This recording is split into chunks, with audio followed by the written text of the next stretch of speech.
My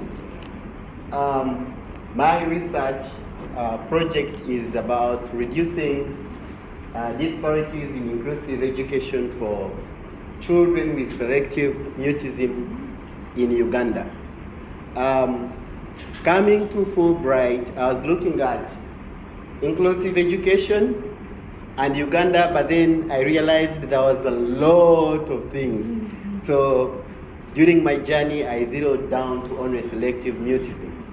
And at this juncture, I want to thank my faculty advisor, Dr. Todd, who is in the house with us, that with my hunger to learn a lot with inclusive education in the States, he didn't only give me the knowledge or the fish like we call it, but he took me out to fish and taught me how to fish. So I was able to visit different school districts, different organizations, different people working with children with special needs and under special care. So I hope everyone knows that I'm from Uganda. And I teach English language as a second language and literature, grades maybe 8 to 12. And the reason why I focused on this kind of my research is that Uganda, like the rest of the world, is not alienated from the goal into achieving the United Nations Sustainable Development Goals, focusing on, of course, goal number 4, which is quality education. And we cannot talk about quality education without talking about inclusivity. So, what concerns or the issues that I investigated? Very many.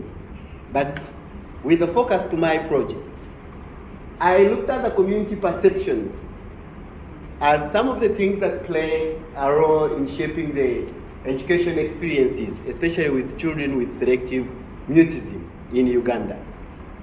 The community perceptions and the cultural differences. The structural limitations, and these were in terms of resources and resource allocation to different schools, and then the class sizes, which make individualized attention challenging.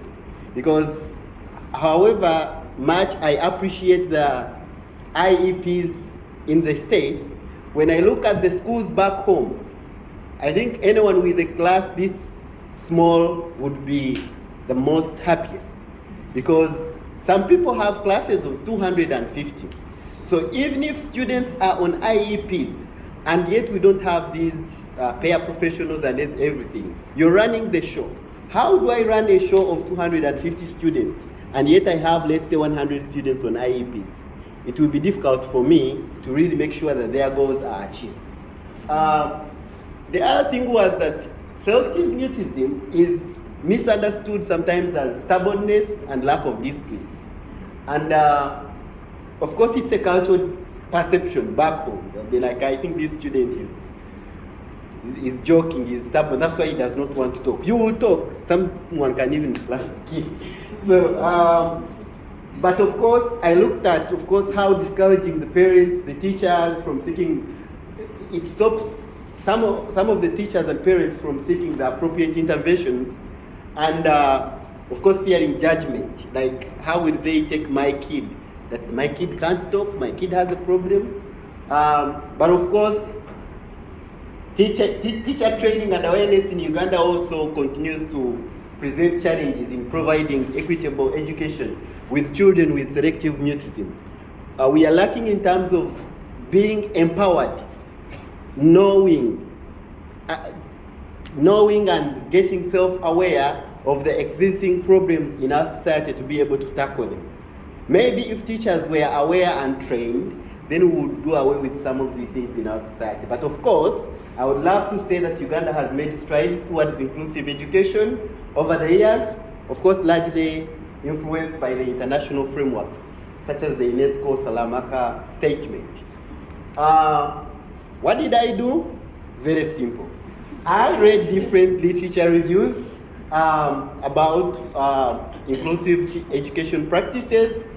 I compared different school districts in Pennsylvania, For those that I was able to, the Indiana School District, United School District, Mount Lebanon, Brashear, I think it's Pittsburgh Public Schools. And of course I went to Oregon during Thanksgiving, and the person I visited knew I'm a teacher and took me to another school district. So I looked at the policies with special needs education and wrote my research and drafted a workbook for teacher training for teachers back home. What did I learn?